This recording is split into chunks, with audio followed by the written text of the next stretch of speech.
प्रदेश भर के लगभग 3200 अस्थायी व गैर मान्यता प्राप्त स्कूलों के लिए सरकार ने फरमान जारी किया है कि सभी स्कूलों को 31 मार्च से पहले बंद कर दिया जाएगा।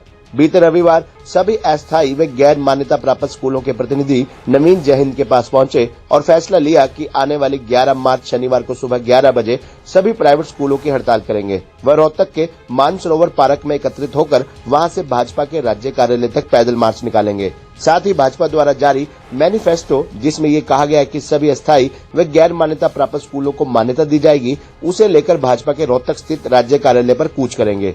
नवीन जयहिंद ने कहा कि पहले ही हमारा हरियाणा बेरोजगारी में देश में पहले स्थान पर है और अब ये सरकार इन स्कूलों को बंद करके जो इन स्कूलों में नौकरी पेशा लोग हैं उन्हें बेरोजगार करने पर तुली हुई है। साथ ही जो 6 लाख बच्चे इन स्कूलों में पढ़ रहे हैं उनका भविष्य भी खतरे में डाल रही है। जब शराब के ठेके खोलने की बात होती है तो सरकार पैसे ले देकर तुरंत मान्यता दे देती है और जहां किसी को रोजगार मिलता है, बच्चों का भविष्य बनता है, उन स्कूलों की मान्यता सरकार रद्द कर रही है। नवीन जयहिंद से मिलने आए अस्थायी व गैर मान्यता प्राप्त स्कूलों के प्रतिनिधियों में से एक व्यक्ति ऐसा था जो मुख्यमंत्री मनोहर लाल खट्टर के साथ पढ़ते थे और स्कूल के दिनों में मुख्यमंत्री खट्टर के मित्र भी रहे। उन्होंने बताया कि उन्होंने कई बार इस मामले को लेकर मुख्यमंत्री जी से बात करने की कोशिश की, लेकिन मुख्यमंत्री जी ने उनकी बात पर कोई संज्ञान नहीं लिया। स्कूल संचालक ने बताया कि मुख्यमंत्री खट्टर जी की नहीं चलती, बल्कि उनके अधिकारियों की चलती है। हार कर उन्होंने नवीन जयहिंद से उम्मीद लगाई है कि नवीन जयहिंद के माध्यम से उनकी आवाज सरकार तक जरूर पहुंचेगी और उनकी समस्याओं का समाधान भी होगा। वहीं अस्थायी व गैर मान्यता प्राप्त स्कूल एसोसिएशन ने कहा कि प्रदेश भर के स्कूल अब नवीन जयहिंद के नेतृत्व में ही सरकार के खिलाफ आंदोलन बुलंद करेंगे। सरकार द्वारा जारी चुनावी घोषणा पत्र को दिखाकर नवीन जयहिंद ने कहा कि जब सरकार को वोट चाहिए थे, अपने मैनिफेस्टो में साफ साफ ये अंकित किया था कि अस्थायी व गैर मान्यता प्राप्त स्कूलों को जल्द से जल्द मान्यता दी जाएगी, लेकिन सरकार बनने के बाद सरकार अपने दावे से मुकर गई। जयहिंद ने मुख्यमंत्री और शिक्षा मंत्री को चेतावनी देते हुए कहा कि वो 5 लाख बच्चों के भविष्य को खराब नहीं होने देंगे। साथ ही नवीन जयहिंद ने यह भी चेताया कि एक तरफ तो सरकार रोजगार को बढ़ावा देने का ढोंग रचती है और दूसरी तरफ सरकार इन स्कूलों में कार्यरत 60,000 से अधिक नौकरी पेशा लोगों को बेरोजगार करने के पीछे तुली है। खट्टर साहब, हम ये बता रहे हैं 11 तारीख शनिवार 11 बजे मानसरोवर पार्क रोहतक में पहुंच के बीजेपी के राज्य कार्यालय पर ये मैनिफेस्टो लेके जाओगे। हम बताओगे या ये याद दिलाओगे मैनिफेस्टो था। तो इस मैनिफेस्टो में जब कह रखी थी तो अब स्कूल किस आधार पर बंद किए जा रहे हैं?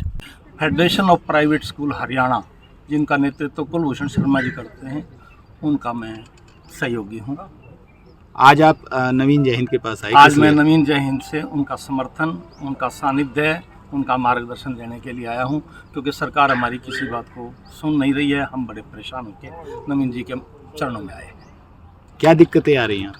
हम लगभग 30-40 साल से प्राइवेट स्कूल चला रहे हैं, कोई किसी किस्म की दिक्कत नहीं थी। 2003 में चौटाला जी ने जो एजुकेशन एक्ट 2003 बनाया है, उससे हमें दिक्कतें खड़ी हुई। पिछली सरकार में, हुड्डा सरकार ने कुछ रिलैक्सेशन दी, लेकिन वो पर्याप्त नहीं थी। इस सरकार ने भी कुछ रिलैक्सेशन दी, वो भी पर्याप्त नहीं है। ख़ास तौर से जो रिलैक्सेशन है वो है हमारी ज़मीन हम पड़ोस के किसी भी व्यक्ति से 1 इंच भी खरीद नहीं सकते, चाहे पैसे जेब में हों तो भी। तो जब तक ज़मीन का मामला सरकार छोड़ेगी नहीं, तब तक प्राइवेट स्कूलों को स्थायी मान्यता मिल नहीं सकती। और फिर मुझे ये भी नहीं लगता कि स्थायी मान्यता कोई ज़रूरी है। जब पहले भी अस्थायी चलते आए हैं, आज भी अस्थायी चल सकते हैं। किसी और तरीके से स्कूलों को अनुमति दी जा सकती है, प्राइवेट फार्म भरवाए जा सकते हैं। सरकार अपने स्कूलों के थ्रू, गवर्नमेंट स्कूलों के थ्रू उनको फार्म भरवा सकते हैं, पढ़ाने की अनुमति सभी को दी सकती, यानी कि एक नहीं अनेक हल हैं हमारे पास। और आज एकदम सरकार ने ऐलान कर दिया कि 31 मार्च को स्कूल आप बंद कर दें। आप बताइए, कम से कम भी 50,000 बच्चे तो इस समय हमारे स्कूलों के अपीयर हो रहे हैं और 5-6 लाख बच्चे हमारे स्कूलों में जो पढ़ रहे हैं वो कहाँ जाएंगे? चलिए, अगर आप इस बात को भी छोड़ लें, सरकार संभाल लेगी, तो हम कितने बेरोजगार हो जाएंगे। हर स्कूल में कम से कम 10 से 20 तक का स्टाफ बेरोजगार हो जाएगा। इतनी बड़ी बड़ी बिल्डिंगें खाली हो जाएंगी, इतनी बड़ी बड़ी बसें हैं, उनके ड्राइवर हैं। बच्चों के माँ बाप हमें चाहते हैं कि हम पढ़ाएं उनको, और सरकार ये चाहती है कि हम ना पढ़ाएं, वो सरकारी स्कूलों में धक्के खाएं। यदि सरकारी स्कूल इतने अच्छे होते तो हमारे कभी कामयाबी ना होते, पहली बात तो ये है।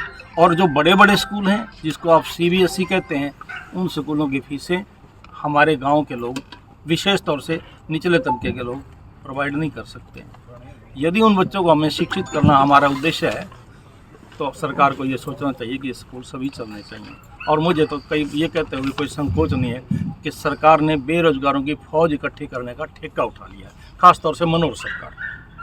विजय जी, आपको सत्ता पक्ष के नेताओं से मिलना चाहिए था, आपको विपक्ष के नेताओं से मिलना चाहिए था, लेकिन आप नवीन जैन के पास आते हैं समस्या लेकर, जबकि ये ना तो राजनीति पार्टी में है, ना कहीं ये राजनीति इनका है, ये तो सामाजिक है। कैसे समस्या का हल करवा पाएंगे आप? जी मैं बताता हूँ। मनोहर लाल जी मेरे क्लासमेट हैं और मैंने 3 बार उनके साथ बातचीत करने की कोशिश की। वो सुनना ही नहीं चाहते, वो सिर्फ अधिकारियों की बात सुनते हैं, अपनी बुद्धि से कोई विचार नहीं करते। यदि वो अपनी बुद्धि से विचार करें, जिस समय वो कुर्ता पजामा पहन कर आते थे मेरे साथ, हम कॉलेज में पढ़ते थे गवर्नमेंट स्कूल, उनको अपना टाइम शायद भूल गया और वो शिक्षा का महत्व समझते ही नहीं, तो क्या बात की जाए।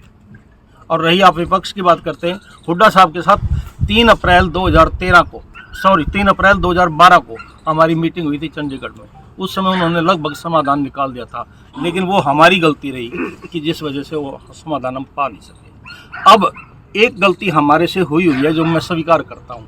हमारे लोगों ने कुछ ज़मीन के कागजात जो दिए हुए हैं वो गलत दिए हैं। सरकार उसको बहाना बढ़ा के सभी को नहीं रोक सकती। यदि एक आदमी ने गलती की है तो उसका दंड सारे समाज को या सारे स्कूलों को नहीं देना चाहिए। वो गलती ये हुई है कि अधिकारियों ने पैसे ले लेकर मान्यता दी है। किसी भी अधिकारी को हम सही और सच्चा ईमानदारी का सर्टिफिकेट नहीं दे सकते कि इसने सही मान्यता दी है। कम ज़मीन वाले को भी मान्यता मिल गई, लेकिन अप्रोच वाले को, कम ज़मीन वाले को भी, बिल्डिंग वाले को भी मान्यता मिल गई, लेकिन पैसे वाले को, जिन्होंने पैसे ना दिए या जिनको रास्ता नहीं पता था, वो बेचारे धक्के खा रहे हैं। जबकि इन स्कूलों के रिजल्ट हर उन स्कूलों से जो बड़े बड़े स्कूल हैं उनसे बढ़िया रिजल्ट है।